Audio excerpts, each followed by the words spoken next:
you own your own business, you only work a half a day. It doesn't matter which 12 hours it is, you work a half a day. It was a pretty big risk for my parents, I realize now.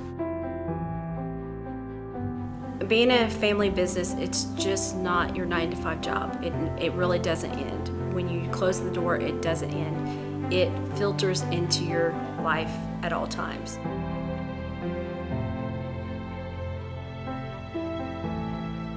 I was confident because I knew Bruce wouldn't fail.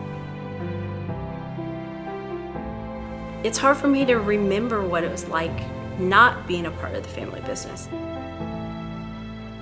Looking back, I obviously realized it was, from a long-term perspective, the best move he could have made.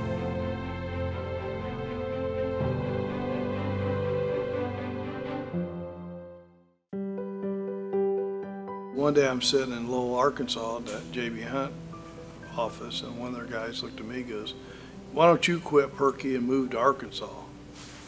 And you look at him, I got 3 kids getting ready to go to college. I go, "You want me to quit GM after 20 years and move to Arkansas?" He goes, "Yeah, we'll support you." One day he came home and we sat at the kitchen table and he goes, "Honey, you know how I said I want to start our own business?" And I said, "Yeah." And he said, "We've got the opportunity." And I said, "Where?" And he said, "Bentonville, Arkansas." And I said, "You've got to be kidding." Finally, she looked at me and says, "Well, I only have one question. If you fail, can you get another job?" And I said, "Yeah, I can get another." She said, "Well, let's go." And everything fell in place. So we moved to Arkansas, one customer. But my God, what a great customer. My name is Bruce Purkey. We actually started the business April 1 of 1990. 2 people, Robin and I. I was in between semesters at college, and that's when my parents just decided to open the business in Arkansas, so we're moving to Arkansas, so I came down to Arkansas to help. You know, when we moved to Arkansas, she worked for Mom and Dad, and I was, you know, still in junior high and high school. Seems like forever ago. The first week of Purkeys it was 24/7 because we lived there, Robin and I. We had a gas grill to cook on and a microwave. That was basically everything we had.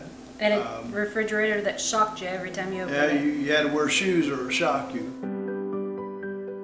But everything I learned, I self-taught myself. If I was gone, if a truck come in with equipment, she got on the fork truck and unloaded it. So she did invoicing. You know, I always tell everybody that Rob did everything I didn't want to do. I was referred to as Bruce's daughter. I mean, when J.B. Hunt would call or need something, they would want to speak to Bruce's daughter. Really, I never looked at Robin as an employee. I always looked at Robin as a partner. I just can't help it. She's my daughter. I was blessed that she's my daughter because I'm not sure anybody would have put up with me like Robin has over the years. The first couple of years were really rough because I was 19, so I was the daughter. Oh, I wished I had a dime for every time I heard, "I'm going to quit, I'm going to fire him." Robin always had a great ability that when I do something dumb or yell or whatever, that she would never approach me that, but she'd wait till half hour later I was calmed down. She'd say, "Now, Dad, you didn't handle that very well." And that'd always make me feel good, and I'd be good for a week or something, and I'd probably be back at it again. I remember the first time Bruce came in and said, "I need a bill of lading." I said, "Okay." I said, "Robin, what's bill of lading?" She goes, "I don't know." We were just green as green could be. Well, in fact, I didn't even know how to make an invoice when we started the business. It took me 5 or 6 times to do the invoice. Got it all typed up on the typewriter because we didn't have a computer, of course. Got it typed up on the typewriter. Finally got it done, take it down there.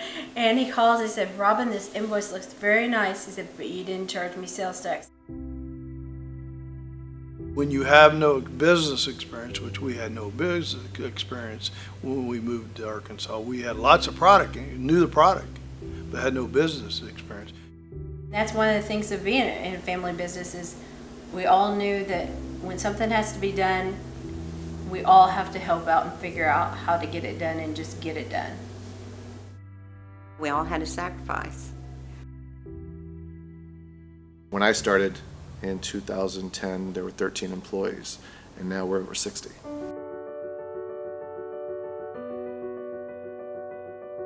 To be able to grow, you gotta have good quality people. And good quality people are hard to find. My name is Dale Henningsen. I am the chief engineer for Purkeys. My friend Dale, I had an idea how to do voltage drop automatically. He brought the idea of the voltage drop tester to Autometer, and we helped him make that a reality. I meet this real quiet, unassuming engineer, and he don't hardly say nothing. And I'm talking, you know, a million miles an hour, and this guy's just sitting there looking at me. And he's got big eyes, and he's kind of looking. I'm thinking, you hear me? What a brilliant individual. Bruce is he's an awesome guy. He has lots of ideas, and his enthusiasm and excitement of, you know, creating and solving problems is just, you know, really appealing. We worked on some patents together, came up with several inventions and products. He's been such a godsend to me in the fact that I've always had all the ideas, didn't have the technical ability to write code, to design circuits, whatever. Dale's gave me that ability that says, not only can I have an idea, I can do something with it at the end of the day. We've worked together for years, and the things we were working on worked out really well, and the next natural step was just to merge together and continue forward. We've been a really good team in the fact that I like to come up with these ideas. Then I learned if I shut up and listen after I present the ideas, he usually had the ability to make them better. That's all it can do, and it's a track. My name is Waylon Tefteller, Director of Operations for Purkeys. Oh, Waylon. Waylon, a lot of times I say he's my work husband because I can read Waylon so easily. I can give him a hard time, but we have a good working relationship. I like working with Robin. We give each other a hard time, but she's easy to work with, and her inventory is awful high. Waylon started on the production line. So we were putting these push buttons inside this handle on this thing. This thing was really tough. You had to put soapy water on it to grease it to get it, but it was really real fine, and I thought Waylon was going to quit on us. Waylon just, let's just say that Waylon struggled would be an understatement. As Waylon's grown, his position's grown, and he keeps getting more authority, Waylon's good. Since I've been here, Waylon had several promotions and really done a fantastic job at all of them. My name is Larry Rambo. I'm a sales and service engineer with Purkeys. Our longest tenured employee, other than Robin and myself, is Mr. Larry Rambo. The running joke's always been is, I've been here, again, almost 23 years now, and I never even filled out an application, so. Larry was always driven to be knowledgeable. Larry always told me, I want to know everything you know. I always told him, Larry, have bigger dreams than that. Larry worked very, very hard to emulate all the things I did, that he could be that knowledge base. That APU is pulling off all 8 batteries. I don't know how many times I listened to him do a training presentation before I ever did one, but it finally did soak in, obviously. He's been here through thick and thin, through good times, bad times, but I've always known where Larry stands. Larry's always had our back. My name is Jimmy Fielding. I am manager of technical services. I hired Jimmy as a high school kid. He couldn't have been maybe a freshman or a sophomore in high school. I was 17 years old when I started. I mean, Jimmy was a kid. He was a young kid, and he was just there to work. My first job was tearing down starters and alternators and prep work.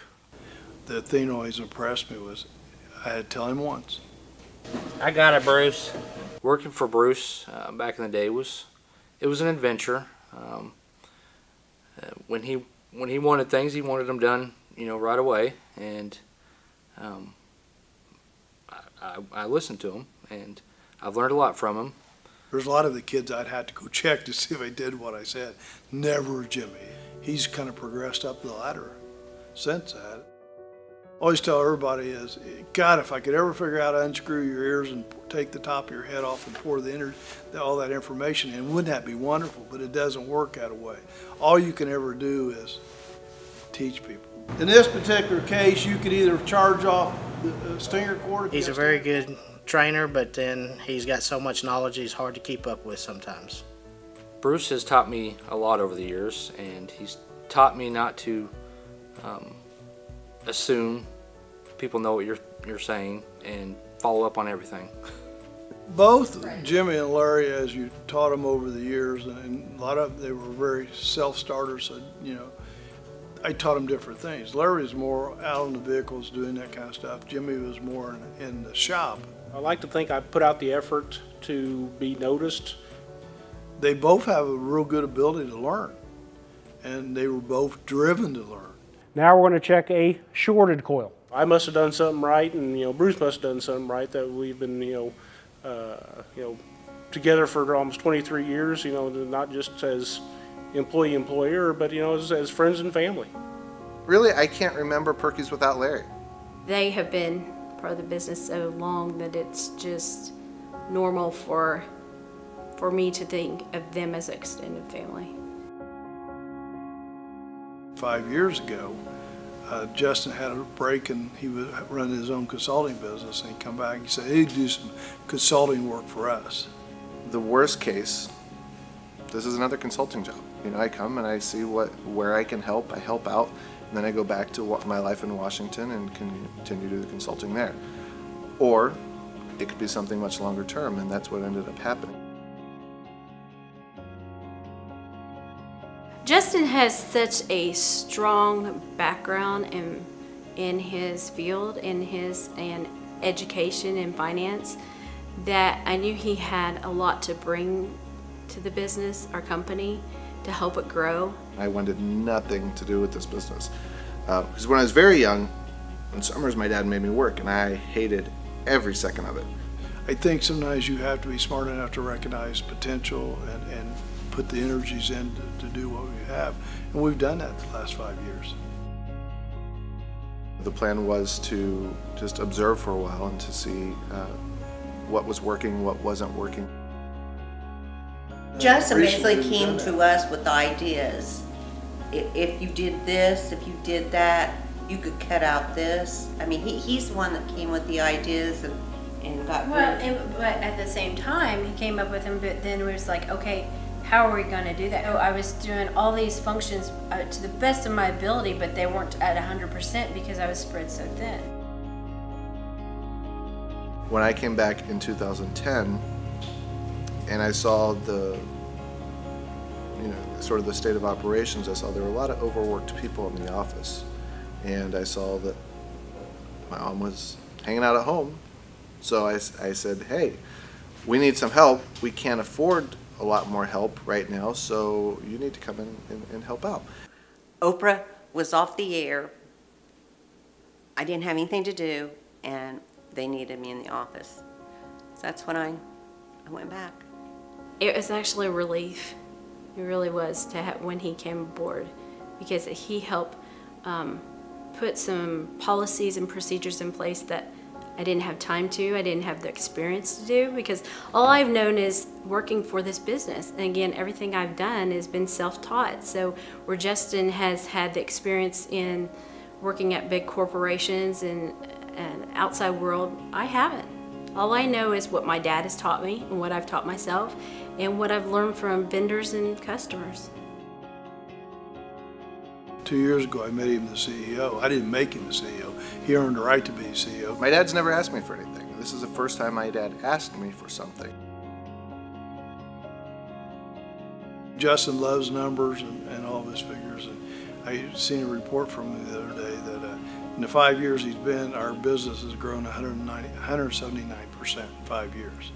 So who am I to question the numbers? It's not just about the money. We are providing a way for people to support their families, and that's really important for me.